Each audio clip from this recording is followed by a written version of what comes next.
Hi, this is Michael from BetterTOEFLScores.com, and these comments are for FJ. I'm listening to a TOEFL speaking response that you submitted at my TOEFL speaking and writing feedback service I offer at BetterTOEFLScores.com. So I'm looking at the actual independent speaking rubrics here. And a lot of times I like to kind of start in the 3 area, and as I listen to it, do I need to adjust the score higher or lower than that, or keep it in the middle? Okay, here we go. Let's listen to your response. Okay, here we go. Do you agree or disagree that cell phones should be banned in classroom? All right, so do you agree or disagree that cell phones should be banned in classrooms? Now, I don't know if you noticed, but you're not putting those grammatical word endings at the ends of some of the words. Listen one more time. Do you agree or disagree that cell phones should be banned in classroom? So it should be banned in classrooms. So be careful about those grammatical word endings. I think we have 8 of them in the English language, right?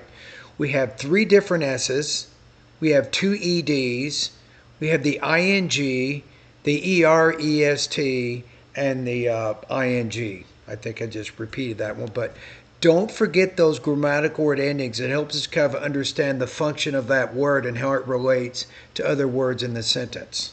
Okay, I let's keep agree going. that cell phones should be banned in classroom because they are a distraction for students, and also when banned, I think it will help students stay focused.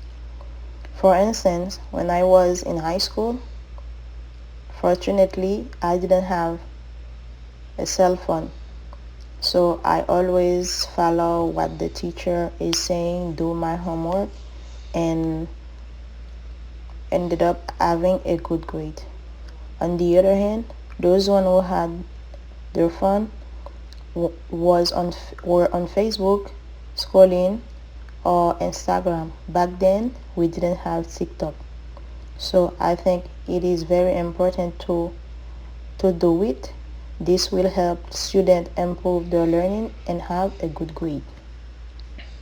So maybe you're thinking that TikTok might even be more of a distraction than Instagram. So as I listen to it, I hate to say it, but when I think about 3, I definitely am not going to go up from there, but I don't even think I can stay in that area. I think I have to drop you down kind of into the 2 area. So I think in the 2, where it talks about delivery, we have choppy rhythm and pace. So a lot of pausing in there. Too many pauses. You're speaking very slowly. I think your strategy, you're trying to make sure you're pronouncing everything clearly, but it's just slowing down your speaking rate too much. I think with 2, we have basic sentence structure, I think, is what you're using. Um, Structures of vocabulary may express mainly simple or general propositions with unclear connections made among them. I think that you're making connections there, so I don't think it's that terrible, but I think that you're definitely having some problems with what I call the range and control of your grammar. So you're when you got into the past tense, you're not using past tense verbs, for example. So it seems like your range in your speaking, you're better when you're talking about present tense situations, but when you get into past situations or maybe even hypothetical situations, you cannot handle the grammar in those cases. Um, I think with topic development, it's probably a little bit better than the 2 there. But okay, let's listen to it one more time. I'll give you a little bit of feedback, and then I put some thoughts down on paper here I can go over with you in just a minute. Okay, let's listen to it one more time. Do you agree or disagree that cell phones should be banned in classroom? I So in that case, you're having trouble with the ED on ban and also the S with classrooms. I would say in classrooms or in a. If you say a, then you can use a singular noun there, but I would say in classrooms. Agree that cell phones should be banned in classroom because they are Notice because they pause are.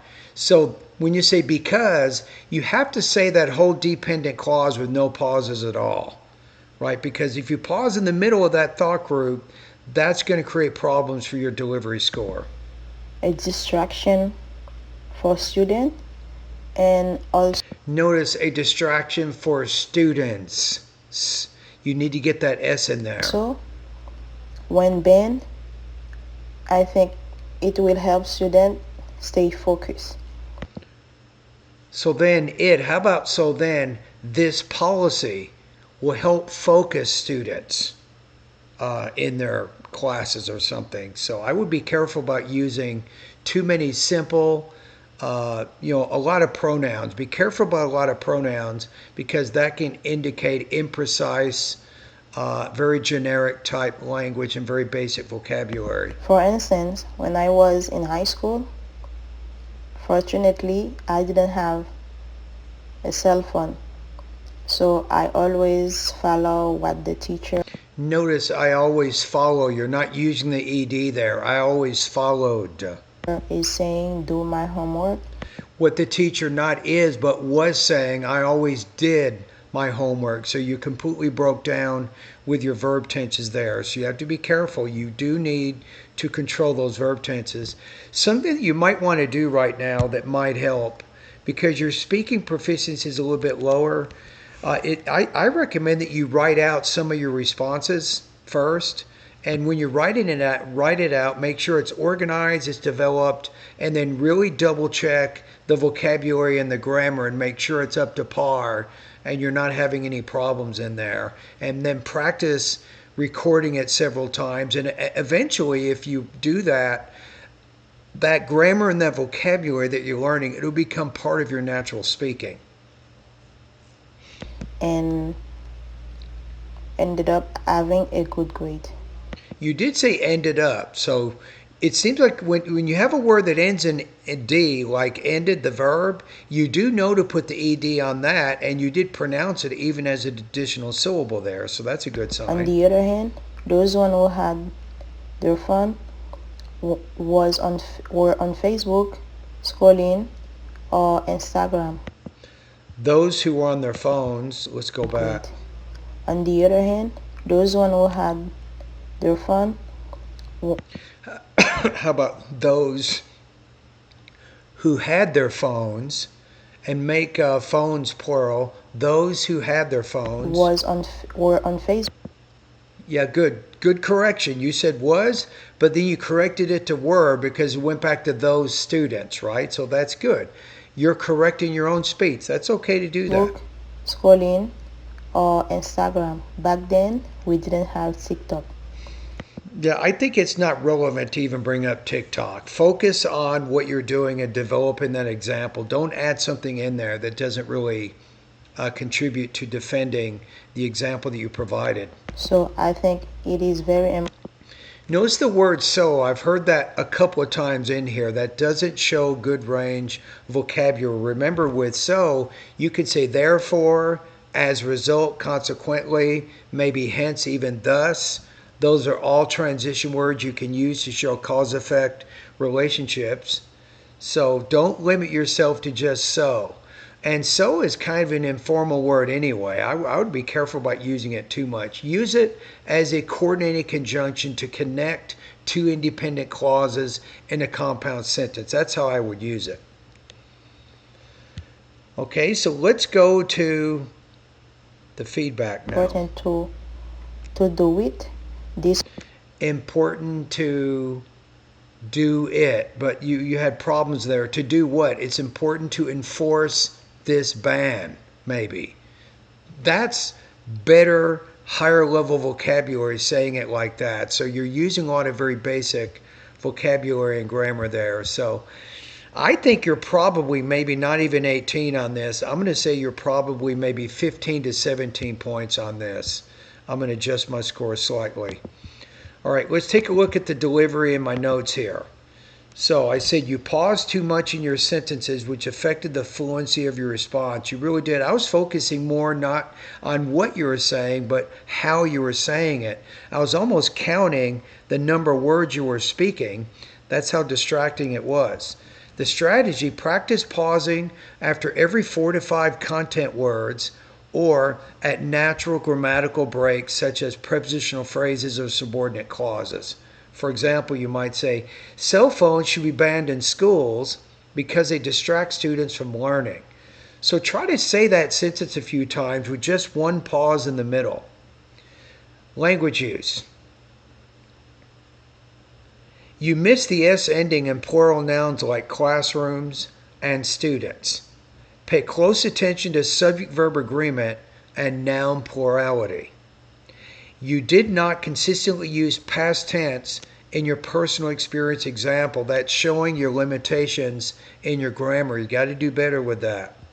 For example, I followed the rule and did my homework instead of I follow the rule and do my homework.